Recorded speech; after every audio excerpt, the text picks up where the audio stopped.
एक बार इजिप्ट के एम्परर ने अपने दो नेफ्यूज को बुलाया जिनका नाम चूमा और अजर था। उन दोनों को पिरामिड बनाने का टास्क दिया। एम्परर ने कहा, जब आप लोग अपना अपना टास्क कंप्लीट कर लेंगे तो मैं आपको राजा घोषित कर दूंगा। अजर ने इमीडिएटली पिरामिड का काम शुरू कर दिया। अजर ने पहले तो स्टोन को शेप देना शुरू किया। कुछ ही महीनों में अजहर के पिरामिड का बेस बनना शुरू हो गया। लोग दूर दूर से पिरामिड को देखने आने लगे। लोग अजहर के एफर्ट को बहुत अप्रिशिएट कर रहे थे क्योंकि स्टोन्स बहुत ही हैवी थे और उन स्टोन्स को पिरामिड का शेप देना बहुत मुश्किल कार्य था। अजहर ने नोटिस किया चूमा का प्लॉट खाली था और उसका कोई अता पता ही नहीं था। अजहर ने सोचा, चूमा मेरा ही तो भाई है, मेरा पिरामिड इतना बन गया और चूमा का तो कोई अता पता ही नहीं। तो वह उसके घर गया जहाँ चूमा अजीब से दिखने वाली चीज पे काम कर रहा था। अजहर ने पूछा, अरे यार चूमा, ये क्या कर रहे हो? हमें पिरामिड बनाने का टास्क मिला है, तुम यहाँ बैठकर क्या टाइम वेस्ट कर रहे हो? चूमा बोला, मैं टाइम वेस्ट नहीं कर रहा, मैं पिरामिड ही बना रहा हूँ। अजहर ने सोचा, लगता है इसकी बुद्धि भ्रष्ट हो गई है, ये पागल हो गया है, और वह जाकर अपना काम करने लगा। कुछ दिन और बीत गए और चूमा नहीं आया। जैसे जैसे पिरामिड की हाइट बढ़ रही थी, अजहर की एनर्जी वैसे वैसे खत्म हो रही थी। इतनी ऊंचाई पर भारी भारी स्टोन्स को ले जाना बहुत मुश्किल हो रहा था। सडनली एक दिन अजहर को लोगों के चिल्लाने की आवाज सुनाई दी। क्यूरोसिटी में आकर अजहर अपने पिरामिड से उतरा तो उसने क्या देखा? उसने देखा चूमा एक बड़े से रोबोटिक आर्म के साथ आ रहा है। ये चूमा की मशीन से दिखने वाली चीज स्टोन्स को मिनटों में तोड़ रही है और उन्हें पिरामिड का शेप दे रही है। जो पिरामिड अजहर ने 3 साल में बनाया था, मशीन ने उतना काम 1 महीने में कर दिया। चूमा का पिरामिड 8 साल में बन के कंप्लीट हो गया। चूमा 26 साल की उम्र में रिटायर हो गया और एम्परर ने उसे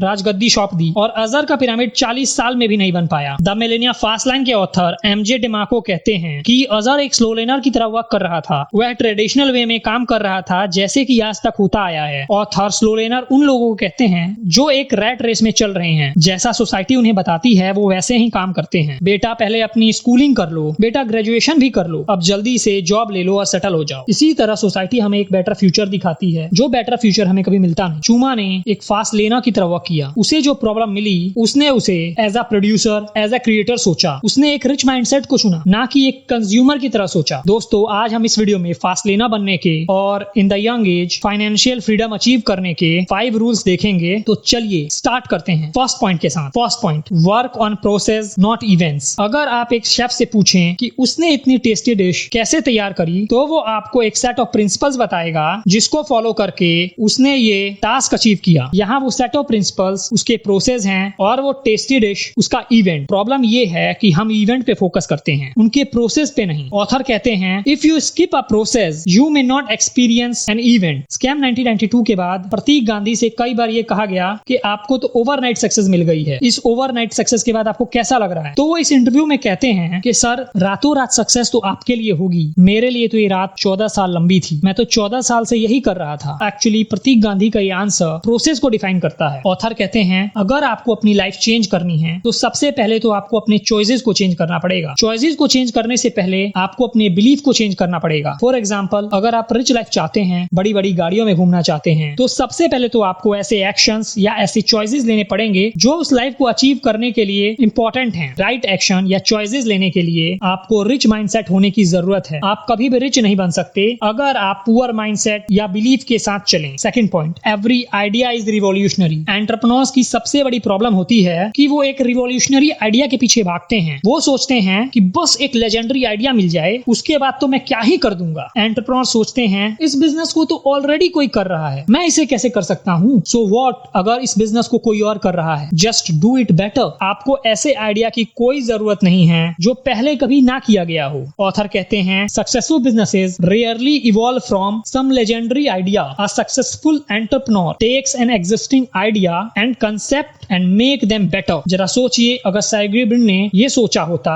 याहू जैसे कई सर्च इंजन्स मार्केट में ऑलरेडी अवेलेबल हैं, तो क्या कभी गूगल आता? अगर रे क्रॉक सोचते कि हर गली में, हर नुक्कड़ पर बर्गर्स बिकते हैं, तो क्या कभी मैकडॉनल्ड्स की शुरुआत हो पाती? अगर हमारे राधाकृष्ण दमानी जी ने ये सोचा होता कि गली गली में रिटेल शॉप्स हैं, तो लोग मुझसे चीजें क्यों खरीदेंगे? तो क्या कभी डीमार्ट आता? तो क्या कभी राधाकृष्ण दमानी जी रिटेल किंग बन पाते? डीवीडीज थे, फिर भी नेटफ्लिक्स और अमेज़न जैसे ओटीटी प्लेटफॉर्म आए और उन्होंने एंटरटेनमेंट इंडस्ट्री में तहलका मचा दिया। एग्जिस्टिंग आइडिया से बिजनेस स्टार्ट करने में कोई प्रॉब्लम नहीं है, बस उनमें कुछ चेंजेस करके कस्टमर के सामने रखे जाने की जरूरत है और उस ऑर्डिनरी से आइडिया को रिवॉल्यूशनरी आइडिया बनने में टाइम नहीं लगेगा। Third point, give them what they need. Need. पैसा उस शरारती बिल्ली की तरह होता है जिसे आप जितना चेज करते हैं वो आपसे उतना ही दूर भागती है, कभी पेड़ के ऊपर, कभी गार्डन में और कभी बेड के नीचे। और फिर आप सोचते हैं कि क्यों ना इस बिल्ली के पीछे भागने की बजाय कुछ ऐसा किया जाए ताकि ये बिल्ली चुपचाप आकर मेरी गोद में बैठ जाए। फिर आप एक बाउल में दूध डालते हैं और ये बिल्ली झट से आके आपकी गोद में बैठ जाती है। दोस्तों, अगर आप समझें कि ये शरारती बिल्ली हमारी कस्टमर है और ये दूध उस कस्टमर की नीड है या हमारा प्रोडक्ट है, अगर हम कस्टमर को वो चीज प्रोवाइड करते हैं जिसकी उसे जरूरत है तो वो ठीक उसी बिल्ली की तरह बार बार हमारे पास ही आएगा। ऑथर कहते हैं, if you want to make millions then serve millions. Successful business ideas वही होते हैं जो अपने कस्टमर की प्रॉब्लम को सॉल्व करते हैं। कस्टमर की प्रॉब्लम एक एंटरप्रेन्योर के लिए अपॉर्चुनिटी की तरह होती है। जितने ज्यादा लोगों की प्रॉब्लम आपका आइडिया सॉल्व कर पाएगा उतनी ही जल्दी आप फास्ट लेन मिलियनियर बन जाएंगे। Fourth point, execution is the king. Steve Harvey एक टॉक शो में अपने फॉर्मर बार्बर के बारे में कहते हैं, 1986 में उनका बार्बर $10 पर हेयर कट चार्ज किया करता था। बाद में जब स्टीव हार्वी थोड़े सक्सेसफुल हुए, वही सेम बार्बर उनसे $300 चार्ज करता था। कुछ दिन और बीते और वही बार्बर उनसे $1500 चार्ज करने लगा। स्टीव हार्वी 4 हेयर कट्स लेते थे in a week because of TV and comedy shows जो वो रेगुलर रन करते थे। तो इस दौरान उनका बार्बर $6000 बनाता था इन अ वीक। बाद में इस बार्बर ने 4 सैलून्स खोले, 2 बार्बर कॉलेजेस खोले। क्या आप बता सकते हैं अब ये बार्बर कितना कमाता है? $3.6 मिलियन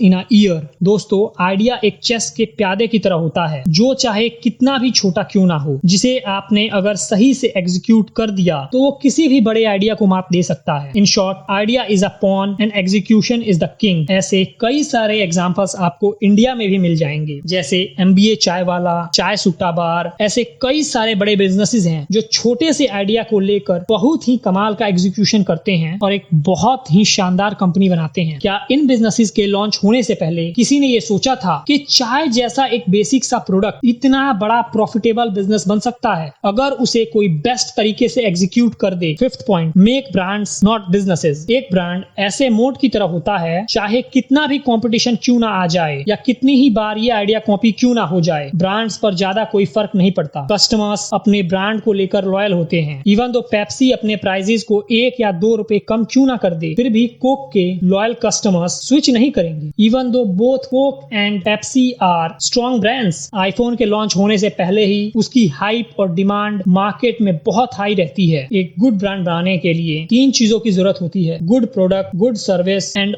ऑसम मार्केटिंग। एंटरप्रेन्योर्स को लगता है कि ब्रांड एक प्रॉमिस की तरह होता है जो कंपनी अपने कस्टमर को करती है, पर ऐसा कुछ नहीं होता। ब्रांड कस्टमर के माइंड में कंपनी की रेपुटेशन होती है। अगर companies good product and good services अपने कस्टमर को प्रोवाइड करती है तो कस्टमर के माइंड में कंपनी के प्रति एक इमेज बन जाती है। उन्हें फील होने लगता है कि कंपनी हमारे पैसों की वैल्यू समझती है और एक अच्छा प्रोडक्ट एंड सर्विसेज हमें प्रोवाइड करती है। Brand is actually result of product and services that a company provides to their customers. Companies good marketing के थ्रू कस्टमर को अट्रैक्ट तो कर लेती हैं, पर good product and good services के बिना उन्हें सस्टेन नहीं कर सकती। दोस्तों, आज के लिए बस इतना ही। फिर मिलेंगे नेक्स्ट वीडियो में। अगर आपको ये वीडियो पसंद आई हो तो आप इस वीडियो को लाइक करें, शेयर करें। इसी तरह के best business and investing related content के लिए आप हमारे चैनल को सब्सक्राइब करें। वीडियो देखने के लिए आपका धन्यवाद।